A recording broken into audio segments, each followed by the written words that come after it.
नमस्कार दोस्तों। History hub 2.0 by Sunil sir के यूट्यूब चैनल पर आप सभी का स्वागत है। हम चौहान वंश पढ़ रहे थे और चौहान वंश में हमने शाकंभरी के चौहान, अजमेर के चौहान और रणथंभौर के चौहान पढ़ लिए थे। और आज की क्लास हमारी रहेगी जालोर के चौहान वंश को लेकर भी, कि राजस्थान के इतिहास में इनका अच्छा खासा योगदान है भी। आरपीएससी इनसे खूब क्वेश्चन भी पूछती है, आरपीएससी के अधीनस्थ बोर्ड भी खूब क्वेश्चन पूछता है भी इनसे। तो आज की क्लास भी परीक्षा की दृष्टि से महत्वपूर्ण होने वाली है, तो इस क्लास को ज्यादा से ज्यादा शेयर करें और अपने दोस्तों से क्लास को सब्सक्राइब भी करवाएं। चलिए आज हम पढ़ते हैं जालोर के चौहान। जालोर के चौहान। जालोर जो शब्द है ये हमें कहां से मिला। कहते हैं कि ये जो भूमि है ये जबाली ऋषि की तपोभूमि थी। अर्थात यहां जबाली नाम के ऋषि रहा करते थे, उनकी तपोभूमि थी, इसीलिए इस क्षेत्र को जालोर कहा गया। क्या कहा गया? जालोर कहा गया। या अन्य जो जानकारी है वो ये मिलती है कि यहाँ जाल नाम का पेड़ था और लोर सीमा, मतलब इन पेड़ों की जो सीमाएं थी जहां तक जाल नाम के पेड़ की, उस पूरे क्षेत्र को हम जालोर कहने लगे। इसी जालोर का प्राचीन नाम जबालीपुर है। क्या है? जबालीपुर। और इस जबालीपुर की हमें जो जानकारी मिलती है वो मिलती है बिजोलिया अभिलेख से। हमने शुरुआत में ही जब चौहान वंश की क्लासों की शुरुआत की थी तो वहां हमने देखा था कि बिजोलिया अभिलेख से मिलने वाली अन्य जानकारियां, तो उनमें हमने इनको भी पढ़ा कि जालोर का प्राचीन नाम जबालीपुर है। तो जबालीपुर हमें जो मिलता है, इसका जो एक स्रोत है वो है बिजोलिया अभिलेख। कौन सा है? बिजोलिया अभिलेख। फिर हम बात करते हैं जालोर किले की। जालोर किला। जालोर किला जो है ये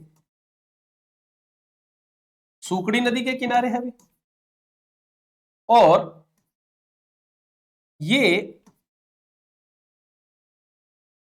सोनगिरी पहाड़ी पर है।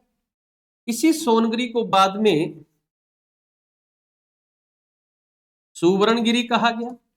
इसी को ही बाद में कांचनगिरी कहा गया और इसी को ही बाद में आम भाषा में कहा गया सोनगढ़। अर्थात सोनगिरी पहाड़ी पर बना हुआ सुकड़ी नदी के किनारे जो किला है वो है जालोर का किला है भी। इसी के बाद में सुवर्णगिरी हिंदी रूपांतरण नाम आ गया, कांचनगिरी स्वर्णगिरी का ही रूपांतरण है और सोनगढ़ आम भाषा के अंदर इसे क्या कहा गया? सोनगढ़ कहा गया। इसीलिए जालोर में जो चौहान शाखा थी, इन चौहानों को कहा गया सोनगरा के चौहान। क्या कहा गया इन्हें? सोनगरा के चौहान। अब बात आती है कि सोनगरा चौहान जो थे और इनके जो इतिहास के बारे में हमें जो जानकारी मिलती है वो कहां से मिलती है? तो जानकारी के स्रोत। अब हम बात करते हैं जानकारी के स्रोत। जानकारी के स्रोत। जानकारी के स्रोत की अगर हम बात करें तो पहला है पद्मनाभ। पद्मनाभ के दो ग्रंथों से हमें जालोर के इतिहास या जालोर के सोनगरा के इतिहास के बारे में जानकारी मिलती है। कान्हड़ दे प्रबंध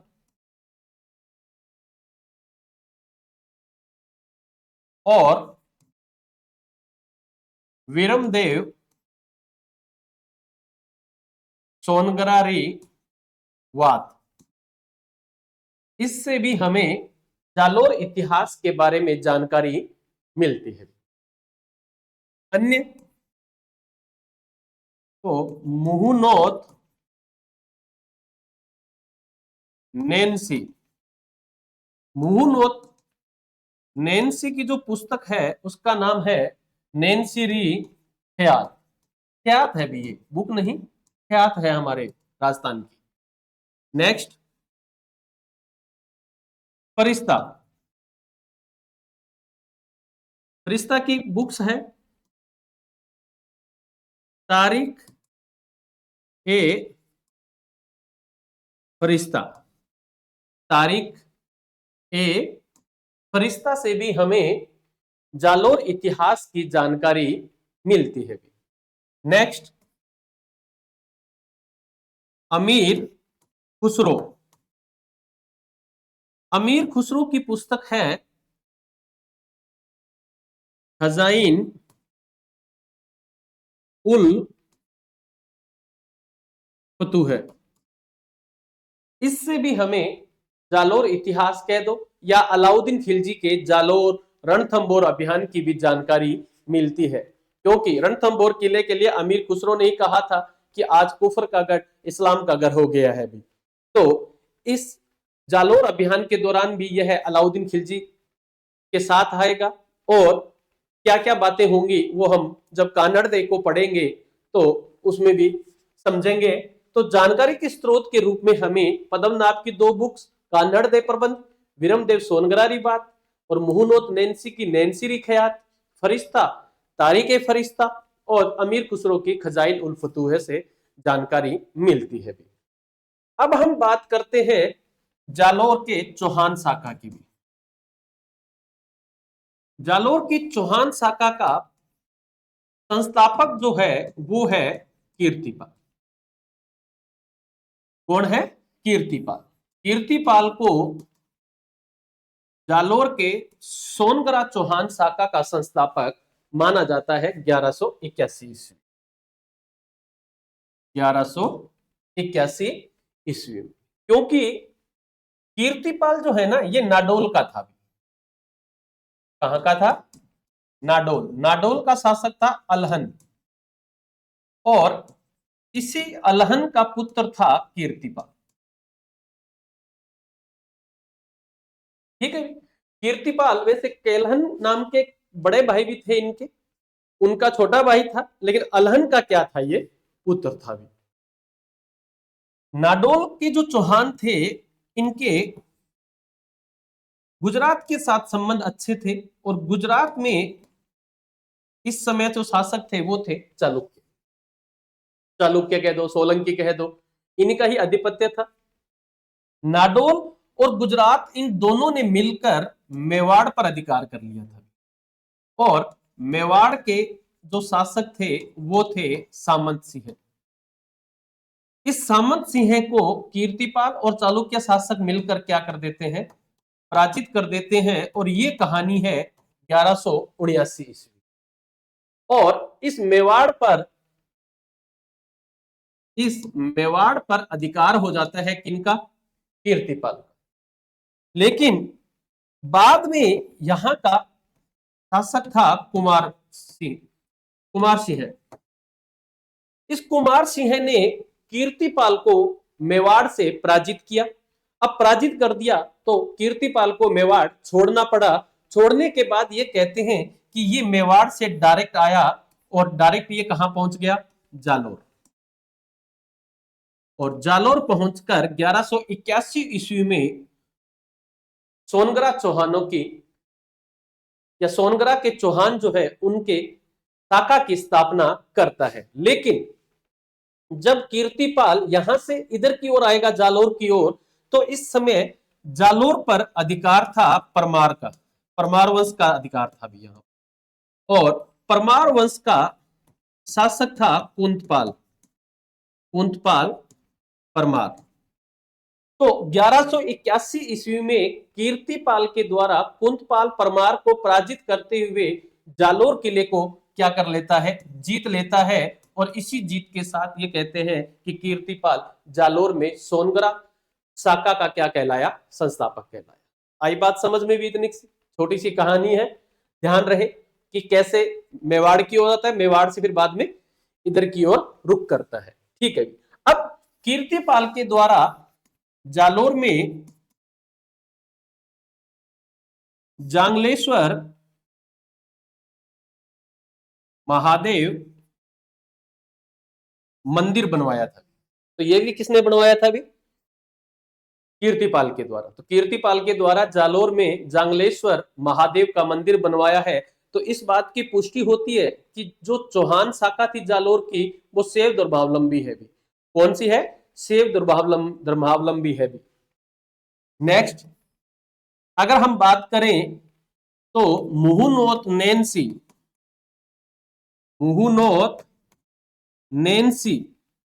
नैन्सी के द्वारा कीर्तिपाल के लिए एक कोटेशन है, वो भी याद करनी पड़ेगी कि तू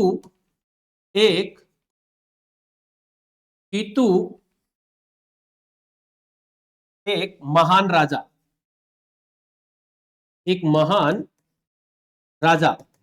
ये बात किसने कही है? मुहुन और नैन्सी ने कही है। किसके लिए कही है? कीर्तिपाल के लिए कही है। क्या? कि कीतु एक महान राजा, अर्थात एक महान शासक के रूप में संबोधित किया है। यहीं से हमें एक अभिलेख पुष्टि होती है, सुंदा अभिलेख मिला है सुंदा पर्वत पर। और उस सुंदा अभिलेख के अनुसार कीर्तिपाल ने राजेश्वर की उपाधि ग्रहण की है। ये देखो छोटी छोटी बातें हैं, लेकिन परीक्षा की दृष्टि से महत्वपूर्ण है भी, क्योंकि सीधा सीधा ही आरपीएससी आपसे ये भी पूछ सकती है कि सुंदा अभिलेख के अनुसार राजेश्वर उपाधि किस सोनगरा चौहान शासक की है? कीर्तिपाल, उदय सिंह है, समर सिंह है, सामंत सिंह है। नाम दे दिए चार आपको। तो हमें पता होना चाहिए कि कीर्तिपाल की है ये उपाधि। किसकी है? कीर्तिपाल। तो ये कीर्तिपाल की मुख्य बातें हमें ध्यान रखनी पड़ेंगी भी। यहां से भी हो गई भी बात कीर्तिपाल की कि तू एक महाराजा जांगलेश्वर, ये सब कुछ हो गया है। इसके बाद में यहां का जो अगला जो शासक बनता है वो है उदय सिंह है, सॉरी समर सिंह है। कौन बनता है? समर सिंह है। 1182 से 1205 ईस्वी तक समर सिंह का समय पीरियड क्या रहेगा? 1182 से 1205 ईस्वी तक समर सिंह यहाँ का शासक बनता है। समर सिंह की दो बातें हमें याद रखनी पड़ेंगी। समर सिंह ने जो जालोर किला था, जालोर किला, इस जालोर किले के चारों ओर परकोटा बनवाया। अर्थात इसने अपनी सुरक्षा के लिए सबसे पहले जालोर के परकोटे का निर्माण करवाया, और परकोटे का निर्माण करवाने के बाद इसने जालोर के किले में शास्त्रागार बनवाया कि भाई साहब हथियार कहां रखेंगे? अगर शास्त्रागार नहीं होगा तो हमारे पास। शास्त्रागार के साथ साथ इसने कोषागार का भी निर्माण करवाया। ये तीन बातें याद रखनी है इसकी भी, कि यह जालोर शहर का परकोटा बनवाता है। सीधा सीधा प्रश्न कोई पूछ ले कि जालोर का परकोटा किसने बनवाया? तो समर सिंह ने। किसने बनवाया? समर सिंह के द्वारा बनवाया गया था। फिर पूछे कि शास्त्रागार और कोषागार भी समर सिंह के द्वारा ही बनवाया गया था। नेक्स्ट, जालोर के समकालीन गुजरात का शासक कौन था भी? गुजरात का शासक था भीमदेव द्वितीय। कौन था? भीमदेव द्वितीय था भी। तो समर सिंह की पुत्री थी, या राजकुमारी कह दो, पुत्री नहीं अच्छा लग रहा तो आपको, और इस पुत्री का नाम था लीला देवी। लीला देवी वेड्स भीमदेव द्वितीय। कहने का अर्थ कि समर सिंह ने अपनी पुत्री लीला देवी का विवाह गुजरात के शासक किसके साथ किया? भीमदेव द्वितीय के साथ किया था। ये भीमदेव द्वितीय वही है जो पृथ्वीराज तृतीय के साथ नागौर के युद्ध में पराजित होता है आबू की राजकुमारी इचनी को लेके। जब युद्ध हुआ था दोनों के बीच में नागौर का, और उसमें इसे पराजित किया गया था। और उसके बाद में पृथ्वीराज तृतीय के द्वारा दल पंगुल की उपाधि भी ग्रहण की गई थी, विश्व विजेता की उपाधि ग्रहण की गई थी। लेकिन हमें जालोर शाखा में समर सिंह की ये 4 बातें क्या है याद रखनी पड़ेगी कि इसने जालोर किले के परकोटा बनवाया, शास्त्रागार का निर्माण करवाया, कोषागार का निर्माण करवाया और अपनी पुत्री लीला देवी का विवाह भीमदेव द्वितीय के साथ किया। अगर सिंपली कोई पूछे कि इसके समय में दिल्ली सल्तनत का शासक, दिल्ली सल्तनत, तो इस समय मोहम्मद गोरी भारत आ चुका था और इसका गुलाम शासक कुतुबुद्दीन ऐबक के द्वारा गुलाम वंश की स्थापना हो चुकी थी हमारे दिल्ली सल्तनत में। 3 बातें इसकी याद रहेंगी भी हमारे। नेक्स्ट जो राजा है वो है उदय सिंह। अगला जो शासक है उदय सिंह, 1205 से लेकर 1257 ईस्वी तक, 1257 ईस्वी तक। अब देखो उदय सिंह के समय में जालोर की सीमा का सर्वाधिक विस्तार हुआ था कि जालोर के क्षेत्र में अगर सबसे ज्यादा अगर बढ़ोतरी हुई, या हम कहें कि जालोर की सीमा में सबसे ज्यादा अगर जीते गए क्षेत्र थे तो वो किसने थे? उदय सिंह के द्वारा, क्योंकि उदय सिंह के द्वारा मंडोर, नाडोल, सांचौर, बाड़मेर आदि क्षेत्र को जीता गया था। और ऐसा भी माना जाता है कि नाडोल, मंडोर और नाडोल पर इल्तुतमिश का अधिकार था। किसका अधिकार था? इल्तुतमिश का। और इल्तुतमिश से उदय सिंह ने छीना था यहां से, और इल्तुतमिश को यहां से अपने चप्पल उठाकर भागना पड़ा था भी यहां, क्योंकि इल्तुतमिश काफी बार हमारे राजस्थान आया है। भूताला के युद्ध में भी हम पढ़ते हैं कि इल्तुतमिश पराजित होता है। यहां भी हमने देखा। कहने का अर्थ है कि दिल्ली सल्तनत के बहुत से राजा ऐसे थे जो राजस्थान आए जरूर है लेकिन धूड़ खाकर वापस गए हैं अभी यहां से। इसलिए हमारे इतिहास, या हम कहें कि भारतीय इतिहास में कभी भी राजस्थान के इतिहास को बताया ही नहीं गया है अभी कभी भी। तो याद रहे कि जालोर की सीमा का सर्वाधिक विस्तार उदय सिंह के समय में भी हुआ था। इसने मंडोर, नाडोल, सांचौर और बाड़मेर को क्या है जीता था। इसके समय में दिल्ली सल्तनत के 2 शासक थे भी, एक तो इल्तुतमिश और दूसरा नासिरुद्दीन महमूद। इल्तुतमिश तो आक्रमण करेगा 1228 के आसपास, और नासिरुद्दीन जो है ये आक्रमण करेगा 1254 ईस्वी के आसपास। लेकिन दोनों के ही आक्रमण क्या है असफल रहते हैं, जीत नहीं पाते हैं जालोर को। मतलब एक असफल प्रयास बताया जाता है उदय सिंह के दो समय के अंदर। फिर बाद में ऐसा बताया जाता है कि उदय सिंह के समकालीन मेवाड़ का शासक कौन था? आरपीसी का ट्रेंड है कि एक दूसरे के समानांतर राजाओं के नाम पूछे जाते हैं। तो इस समय मेवाड़ का जो शासक था वो था जेत्र सिंह। कौन था? जेत्र सिंह था। अब यहां जेत्र सिंह का पुत्र था तेज सिंह। कौन था? तेज सिंह। हमने कीर्तिपाल के समय में देखा कि मेवाड़ के साथ जालोर के संबंध खराब है भी, लगातार लड़ाइयां हो रही है, लगातार एक दूसरे के साथ विरोध आभास की जिन स्थितियां बनी हुई है यहां पे। तो उस स्थिति को सुधारने के लिए उदय सिंह ने अपनी पौत्री, मतलब पोती आपकी, दादा है ये, इसका बेटा होगा चाचिंग देव। अब हम थोड़ी देर के बाद ही पढ़ेंगे उसको। चाचिंग देव की पुत्री है रूप। अपनी पुत्री रूप देवी का विवाह तेज के साथ करते हैं। कहने का अर्थ अपनी पुत्री रूप देवी, वेड्स तेज, रूप तेज, जिसका रूप है तेज, रूप तेज, रूप देवी का विवाह तेज सिंह के साथ किया और इससे मेवाड़ के साथ संबंधों को क्या किया गया है, मजबूत किया गया है।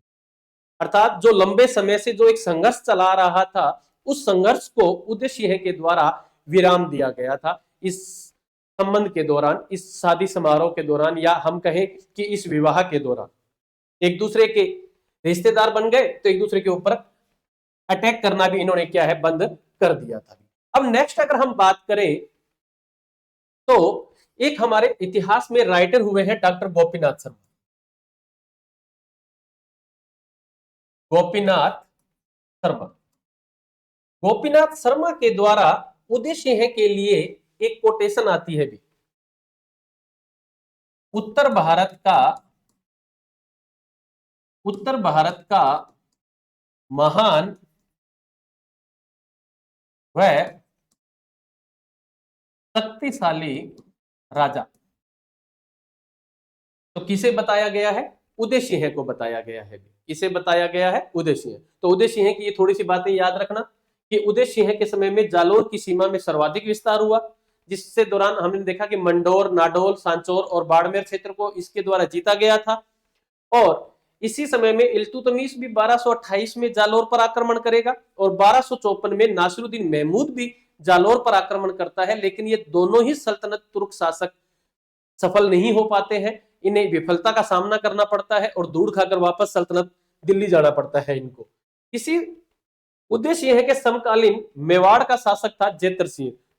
कौन था, जेतर सिंह। और जेतर सिंह का पुत्र था तेज सिंह, और उसी तेज सिंह का विवाह होगा उदय सिंह की पोत्री रूप देवी के साथ। और रूप देवी के पापा का नाम था चाचिंग देव। ये लो, चाचिंग देव यही लिख देता हूं मैं, फिर बाद में आगे हम पढ़ेंगे तब फिर बता दूंगा मैं। तो चाचिंग देव की पुत्री और उदय सिंह की पोत्री, मतलब बेटे की बेटी थी वो।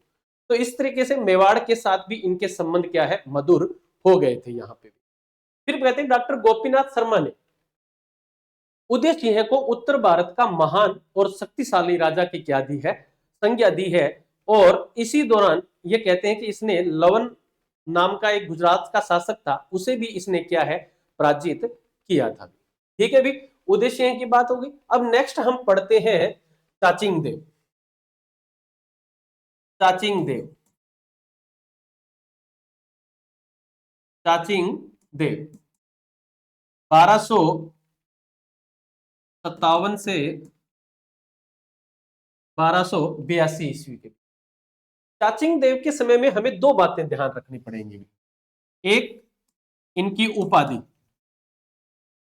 इनकी जो उपाधि है वो है महाराजा धीराज। महाराजा धीराज इनकी उपाधि है। और इनके समकालीन भी दिल्ली सल्तनत के दो तुर्क शासकों की हमें क्या है, बात करनी पड़ेगी। दिल्ली सल्तनत के शासक समकालीन दो है भी, एक इल्तुतमिश और दूसरे का नाम है बलबन। लोहे और रक्त की नीति, बलबन, वही बलबन है ये। तो चाचिंग देव के समकालीन दिल्ली सल्तनत के दो तुर्क शासक हुए हैं, एक तो इल्तुतमिश हुआ है और एक बलबन हुआ है। लेकिन चाचिंग देव के समय दिल्ली सल्तनत से कोई भी आक्रमण नहीं हुआ है। लेकिन फिर भी हमें एक दूसरे के समकालीन राजाओं को क्या है, याद करना पड़ेगा भी यहां पर। फिर कहा जाता है कि सुंदा या सोनपुर अभिलेख के अनुसार चाचिंग देव ने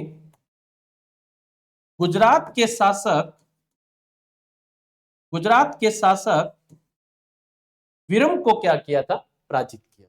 एक बात ये भी निगाह रख लेना जब इतना कुछ पढ़ेंगे तो, कि सुंदा या सोनपुर अभिलेख के अनुसार ऐसा बताया जाता है कि गुजरात शासक विरम को भी चाचिंग देव के द्वारा पराजित किया गया। तो ये चाचिंग देव की मुख्य मुख्य बातें आ गई।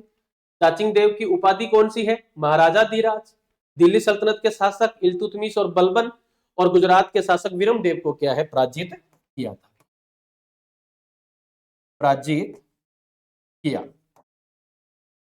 ठीक है। नेक्स्ट सामंत सिंह है। ये मेवाड़ वाला नहीं है भी, यहां अलग है, मेवाड़ वाला अलग है। सामंत सिंह है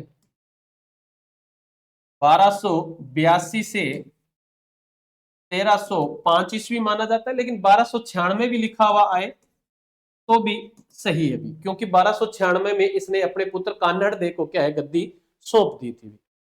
इनके समय में एक ही बात ध्यान रखनी है, महत्वपूर्ण भी है। 1291 ईस्वी में दिल्ली सल्तनत पे जलालुद्दीन खिलजी या खिलजी वंश की स्थापना हो गई थी, क्योंकि 1206 से लेकर 1290 तक हम गुलाम वंश पढ़ते हैं। गुलाम वंश के बाद में हमने देखा तो 96 तक आते आते खिलजी वंश, 1290 के बाद खिलजी वंश आ जाता है, 1320 तक हम देखते हैं। तो खिलजी वंश का पहला शासक था जलालुद्दीन खिलजी।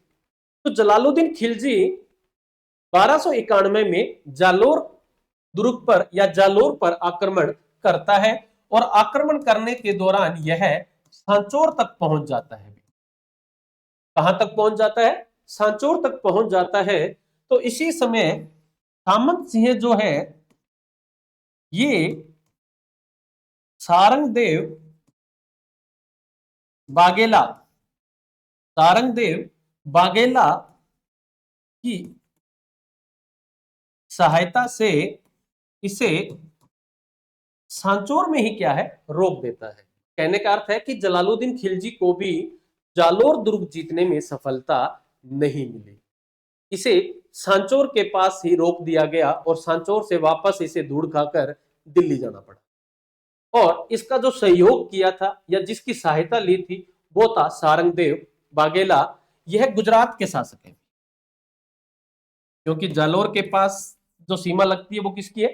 गुजरात की है। तो ये गुजरात के शासक थे। अगर आपको पता हो तो अपने पीएम साहब नरेंद्र मोदी के जो गुरु है, राजनीतिक के गुरु हम करें बात, शंकरलाल बाघेला, तो गुजरात, कहने का अर्थ है कि इनका जो क्षेत्र है वो गुजरात का रहा है। कौन सा है? गुजरात का रहा है। तो सामंत सिंह की एक ही बात हमें ध्यान रखनी है, 1291 में जलालुद्दीन खिलजी जालोर पर आक्रमण करता है, सांचौर तक पहुंच जाता है, लेकिन सामंत सिंह के द्वारा गुजरात के शासक सारंगदेव बाघेला की सहायता लेकर और इसे सांचौर में ही क्या है? रोक देता है, और वहीं से फिर जलालुद्दीन खिलजी को भी धूड़ खाकर वापस दिल्ली जाना पड़ता है। ठीक है। नेक्स्ट जो महत्वपूर्ण शासक है वो है हमारे कान्हड़ देव। कौन है? कान्हड़ देव। हिस्ट्री में सबसे अच्छा अगर हम कहें कि पढ़ने के रूप में पढ़ने को जो मिलता है, इसका पुत्र जो है विरमदेव है, उसकी भी कहानी हमें पढ़ने को मिलती है। तो कान्हड़ देव की क्लास हमारी रहेगी कल की, आज की क्लास रहेगी यहीं तक ही हमारी। तो क्लास को ज्यादा से ज्यादा शेयर करें अपने दोस्तों के साथ, और लाइक करें और सब्सक्राइब भी करें। धन्यवाद, नमस्कार।